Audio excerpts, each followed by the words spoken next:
ఈ విధంగా పెద్దలు మరి నాయకులందరూ కలిసి ఈ విధంగా సేవకుల ద్వారా విశ్వాసుల ద్వారా మరి ఏర్పాటు చేయాలనుద్దేశించినటువంటి ఐక్య క్రిస్మస్ బట్టి దేవుడిని నేను స్తుతిస్తూ ఉన్నాను. మరి మన మధ్యలోనికి ప్రత్యేక అతిథులుగా ఆహ్వానించబడి చేసినటువంటి మరి నాయకులందరికీ కూడా, వేదిక మీద ఉన్నటువంటి పెద్దలందరికీ కూడా, చేరువచ్చినటువంటి దైవజనులకు, విశ్వాసులైన మీ అందరికీ కూడా ప్రభు అయిన యేసుక్రీస్తు నామములో నా యొక్క ప్రత్యేక శుభములు, వందనాలను తెలియజేస్తూ ఉన్నాను. నిశ్చయంగా మనందరికీ ప్రభు అయిన యేసుక్రీస్తు కృప తోడయుండును గాక. ఆమేన్. మీ అందరికీ క్రిస్మస్ శుభాకాంక్షలు. వేదిక మీద ఉన్నటువంటి నాయకులకు, పెద్దలందరికీ కూడా క్రిస్మస్ శుభాకాంక్షలు, దైవజనులందరికీ కూడా క్రిస్మస్ శుభాకాంక్షలను తెలియజేస్తూ ఉన్నాను. కొద్దిసేపు దేవుని వాక్యాన్ని మనము ధ్యానం చేసుకుందాం. యేసుక్రీస్తు ఈ లోకంలోనికి ఎందుకు వచ్చారు, యేసుక్రీస్తు జన్మంలో ఉన్నటువంటి ప్రాముఖ్యమైన ఉద్దేశం ఏంటో కొద్ది నిమిషాలు మనము ధ్యానం చేసుకోవడానికి ప్రయత్నం చేద్దాం. ప్రియా దేవుని బిడ్డలారా, లూకా రాసిన సువార్త 2వ అధ్యాయము 10వ వచనంలో దేవుని వాక్యం ఈ విధంగా తెలియజేస్తూ ఉంది. అయితే ఆ దూత భయపడకుడి, ఇదిగో ప్రజలందరికీ కలుగబోవు మహా సంతోషకరమైన సువర్తమానము నేను మీకు తెలియజేయుచున్నాను. చిన్న ప్రార్థన చేసుకుందాం, దేవుని సహాయాన్ని కోరుకుందాం. పరిశుద్ధుడైన దేవా, ఆకాశం నుండి సింహాసనముగా, భూమిని నీ పాదపీఠముగా చేసుకుండా విశ్వ నిర్మాణకుడా, సృష్టికర్త, మా పరలోకపు తండ్రి, నీకు వందనాలు, స్తోత్రాలు ప్రభువా. నశించిపోతున్న మానవుడిని రక్షించడానికి దేవుడవైన నీవు, దేవాది దేవుడవైన నీవు నరావతారిగా ఈ లోకంలోకి దిగి వచ్చావు. అట్టి నాయన శుభ గడియలను ప్రభువా మేము జ్ఞాపకం చేసుకుంటూ ఈ క్రిస్మస్ కార్యక్రమాన్ని నాయన ఎంతో సంతోషంగా మేము ఏర్పాటు చేసుకోగా ప్రారంభం నుండి నాయన మీరు కొనసాగింపజేస్తున్నందుకు వందనాలు. మీరు తీసుకొని వచ్చిన నాయకులను బట్టి, సేవకులను బట్టి, విశ్వాసులను బట్టి నీకు స్తోత్రాలు తండ్రి.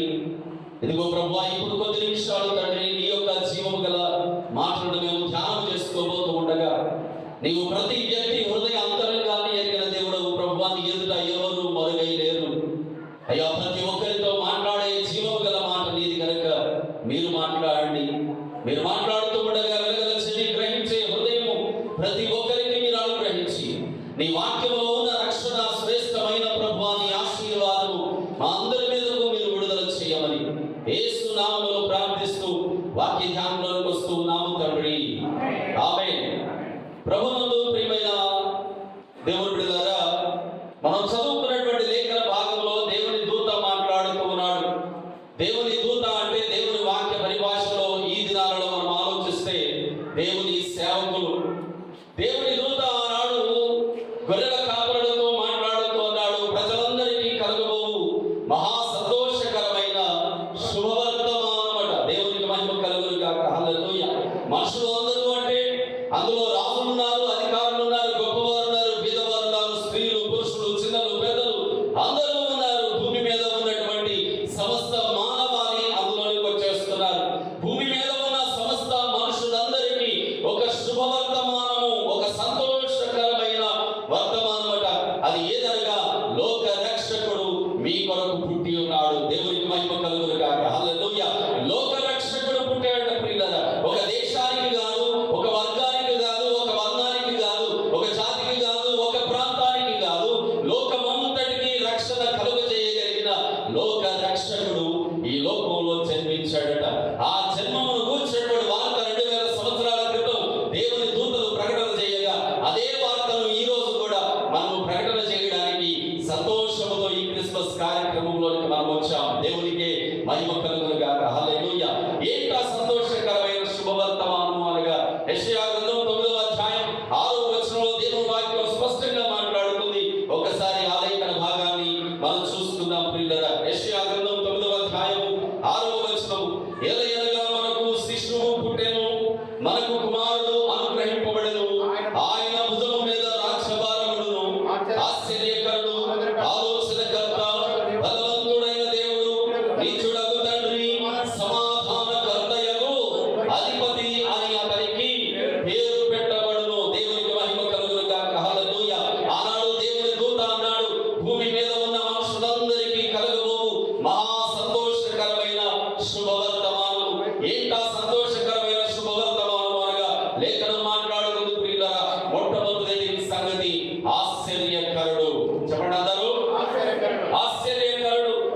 ఏ భేదము లేదు.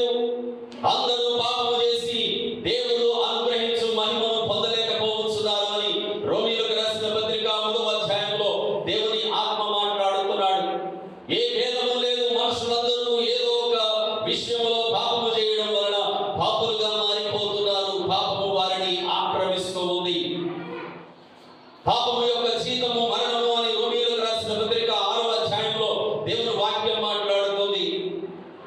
మనిషి పాపిగా మారిపోవడం వలన, పాపము వలన మనిషికి వస్తున్నటువంటి జీతము మరణము ప్రియులారా.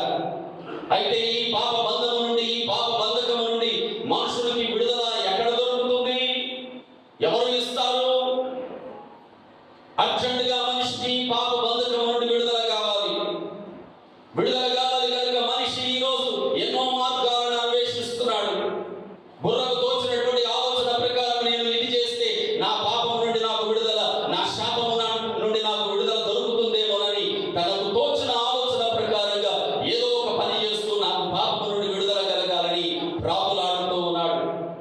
పాప విమోచన కొరకు ప్రయాసపడుతున్న ప్రతి మనిషికి ప్రభువైన యేసుక్రీస్తు తెలియజేస్తున్న మాట ప్రియులారా, అనేకులకు ప్రతిగా పాపుల కొరకు ప్రాణం పెట్టి నా ప్రాణం ద్వారా పాపులను పరిశుద్ధపరచడానికి ఈ లోకంలోనికి వచ్చాను అని యేసుక్రీస్తు తెలియజేస్తున్నాడు. దేవునికి మహిమ కలుగును గాక. హల్లెలూయా. అందుకే రోమీయులకు రాసిన పత్రిక 5వ అధ్యాయంలో దేవుని వాక్యం మాట్లాడుతుంది.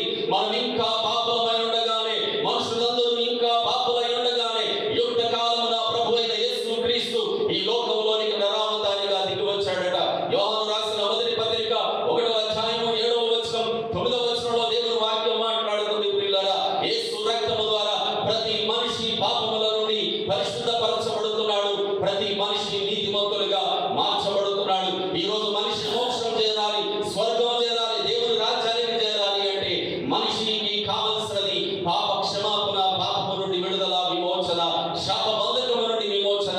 ఆ విమోచన ఎవరు ఇవ్వగలరు? ప్రభువైన యేసుక్రీస్తు ఇవ్వగలరు. మానవుని అన్వేషణలో ఉన్నటువంటి తన గమ్యము ఎక్కడో తెలుసా? ప్రభువైన యేసుక్రీస్తు పాదాల చెంతనే ప్రియులారా. అందుకే యేసయ్య జన్మమును గురించి లేఖనం మాట్లాడుతుంది. ఆయన ఈ లోకంలో పుట్టడమే ఒక ఆశ్చర్యం. ఎందుకు ఆశ్చర్యం? మనుషుల యొక్క సమస్త పాప దోషములన్నిటి నుండి విడుదలను ఇవ్వడానికి లోక రక్షకునిగా యేసయ్య ఈ లోకంలో జన్మించాడు. కనుకనే యేసయ్య జన్మ ఒక ఆశ్చర్యం. యేసయ్య ఆశ్చర్యకరుడు. దేవునికి మహిమ కలుగును గాక. హల్లెలూయా. రెండవ సంగతి ప్రియులారా, యేసయ్య జన్మము వెనక ఉన్నటువంటి ముఖ్య ఉద్దేశములలోని రెండవ ఉద్దేశం సమాధానకర్త అట. యెషయా గ్రంథం 9వ అధ్యాయం 6వ వచనంలో మనం చదువుకున్నటువంటి లేఖన భాగం యొక్క ముగింపులో దేవుని వాక్యం అంటుంది సమాధానకర్త, సమాధానకర్త.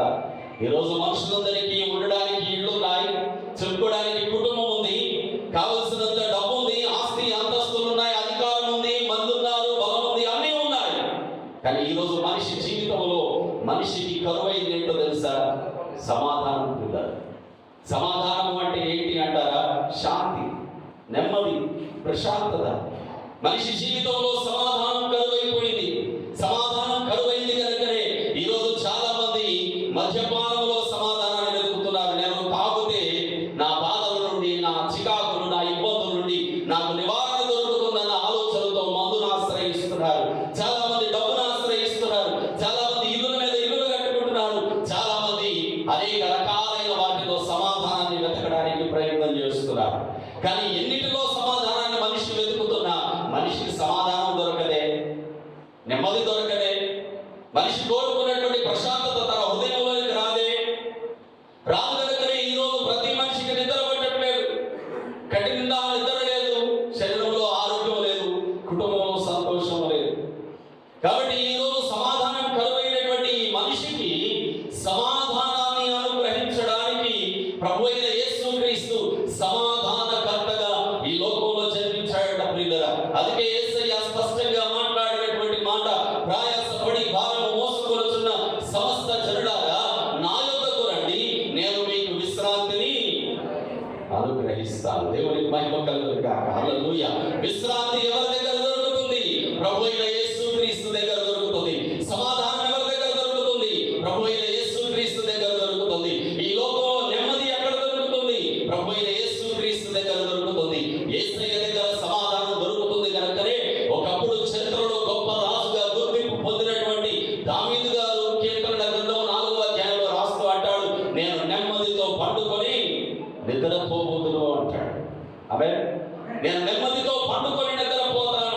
ఎంతమందికి నిజంగా ప్రశాంతంగా నిద్రపడుతుందో చెప్పండి అంటే ఆలోచించాల్సిన పరిస్థితి ఈ రోజు మనుషులది. ఇలాంటి పరిస్థితుల్లో మనిషికి సమాధానం కావాలి అంటే దేవుని వాక్యం అంటుంది ప్రియులారా, ప్రభు అయిన యేసు క్రీస్తును ఆశ్రయించే వారిగా ఉండాలి. ప్రభు అయిన యేసు క్రీస్తును ఆశ్రయించే వారిగా ఉండాలి. ఎందుకు? మనుషులందరికీ సమాధానం కావాలి. మనుషులందరూ సమాధానం కొరకు ఆశపడుతున్నారు. ఆశపడుతున్నటువంటి మనిషి యొక్క ఆశ తీరడానికి ఈ రోజు ఒక శుభవర్తమానము ప్రకటింపబడుతోంది. మనుషులందరికీ కలగబోతున్న గొప్ప శుభవర్తమానం ఏమనగా ప్రభు అయిన యేసు క్రీస్తు సమాధానకర్త. చెప్పండి అందరూ, ప్రభు అయిన యేసు క్రీస్తు సమాధానకర్త. రెండు సంగతులు పరిశుద్ధాత్మ దేవుడు మాట్లాడుతూ ఉన్నాడు ప్రియులారా. మొట్టమొదటి సంగతి, ప్రభు అయిన యేసు క్రీస్తు ఆశ్చర్యకరుడు. పాపి అయిన మనిషిని తన పాపము నుండి కంప్లీట్ గా విడుదల చేయడానికి, విమోచించడానికి ఈ లోకంలో పాపుల రక్షకుడిగా యేసయ్య జన్మించాడు కనుక అదొక గొప్ప ఆశ్చర్యం. ఆయన ఆశ్చర్యకరుడు. యేసయ్య సమాధానకర్త. భూమి మీద ఉన్న మనుషులందరికీ అవసరమైన సమాధానం ఇవ్వడానికి యేసయ్య ఈ లోకంలో జన్మించాడు. ఆయన 33.5 సంవత్సరాలు ఈ లోకంలో జీవించాడు. ఆయన శిలువ బలియాగము ద్వారా ఆయన సమాధానాన్ని మనుషులందరకు సిద్ధపరిచాడు. ఎవరు యేసునందు విశ్వాసం ఉంచుతారో వారికి పాప క్షమాపణ దొరుకుతుంది, వారికి సమాధానం దొరుకుతుంది. నా ప్రియ దేవుని బిడ్డలారా, ఎంతకాలము పాప క్షమాపణ లేకుండా, ఎంతకాలము సమాధానము లేకుండా, ఎంతకాలము నెమ్మది లేకుండా ఈ లోకంలో బ్రతుకుతారు. ఇప్పుడైనా ఈ క్రిస్మస్ శుభాకాంక్షల కార్యక్రమంలోనైనా ప్రభు అయిన యేసు క్రీస్తు వైపు చూడండి. యేసయ్యను విశ్వసించండి, యేసయ్యను అంగీకరించండి. ఆయన ద్వారా తప్ప మరి ఎవరి ద్వారా పాపముల నుండి విడుదల లేదు. నీ జీవితానికి, నీ కుటుంబానికి అవసరమైన సమాధానం లేదు కనుక ఆ ప్రభు అయిన యేసు క్రీస్తు యొక్క శుభవర్తమానము నీకు ప్రకటింపబడుతుండగానే నీ హృదయం తెరవబడి ఉండగా యేసయ్య నీలో ఉద్భవించునుగాక. ఆమేన్. యేసయ్యగా ప్రభు అయిన యేసు క్రీస్తు యొక్క గొప్ప వెలుగు మన జీవితాలలో ప్రకాశించునుగాక. దేవుడు మిమ్మల్ని దీవించునుగాక. మీ అందరికీ క్రిస్మస్ శుభాకాంక్షలు. మరి ఒకసారి మీ అందరికీ నా వందనాలను తెలియజేస్తూ ఈ నా మాటలు